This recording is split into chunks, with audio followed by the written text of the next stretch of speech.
नवरात्रि का त्यौहार भारत के सबसे पवित्र त्योहारों में से एक है।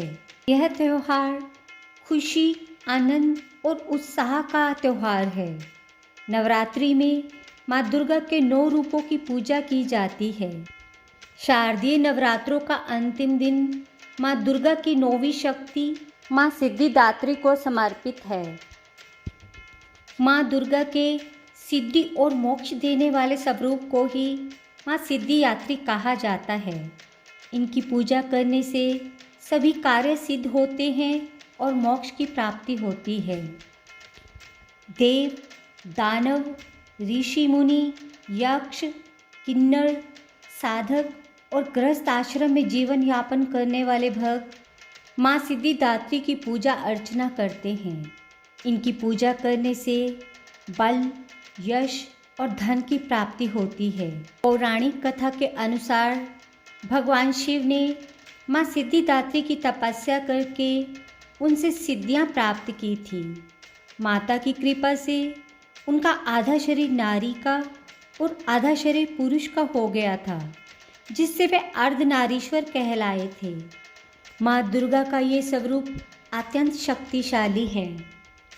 माता की 4 भुजाएं हैं, जिनमें से प्रत्येक भुजा में कमल, शंख, गदा और सुदर्शन चक्र धारण किए हुए हैं।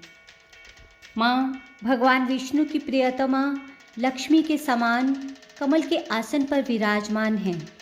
शास्त्रों के अनुसार माता सिद्धिदात्री सभी 8 सिद्धियों की देवी हैं, जिन्हें अणिमा, लघिमा, गरिमा, महिमा, ईशित्व, वशित्व, प्राकाम्य और प्राप्ति के नाम से जाना जाता है। माँ सिद्धिदात्री का पूजा मंत्र है, या देवी सर्वभूतेषु माँ सिद्धिदात्री रूपेण संस्थिता, नमस्तस्यै नमस्तस्यै नमस्तस्यै नमो नमः। हिमाचल के नंदा पर्वत पर माता सिद्धिदात्री का प्रसिद्ध तीर्थ स्थल है। सिर पर ऊंचा सा मुकुट और चेहरे पर मंद मुस्कान ही माँ सिद्धिदात्री की पहचान है।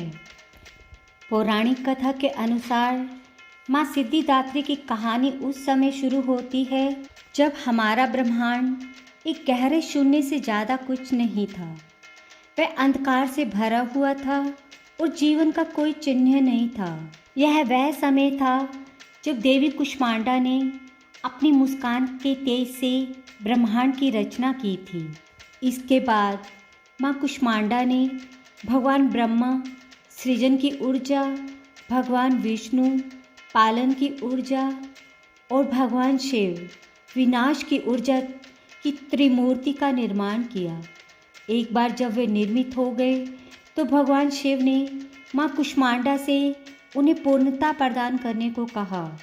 तो माँ कुष्मांडा ने एक और देवी का निर्माण किया, जिसने भगवान शिव को 18 प्रकार की सिद्धियाँ प्रदान की। इसमें भगवान कृष्ण द्वारा वर्णित अष्ट सिद्धि के साथ साथ पूर्णता के 10 माध्यमिक रूप भी शामिल हैं। यह देवी जिसने भगवान शिव को ये सिद्धियाँ प्रदान करने की क्षमता थी, माँ सिद्धिदात्री हैं, पूर्णता की दाता। अब भगवान ब्रह्मा को शेष ब्रह्मांड का निर्माण करने के लिए कहा गया, क्योंकि उन्हें सृष्टि के निर्माण के लिए एक पुरुष और एक स्त्री की आवश्यकता थी।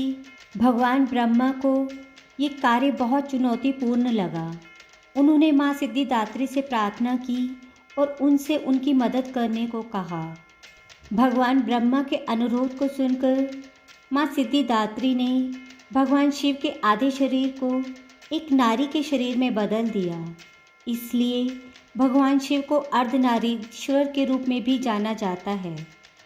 भगवान ब्रह्मा अब शेष ब्रह्मांड के साथ साथ जीवित प्राणियों का निर्माण करने में सक्षम थे। तो ये माँ सिद्धिदात्री ही थी जिन्होंने ब्रह्मांड के निर्माण में भगवान ब्रह्मा की मदद की और भगवान शिव को भी पूर्णता प्रदान की।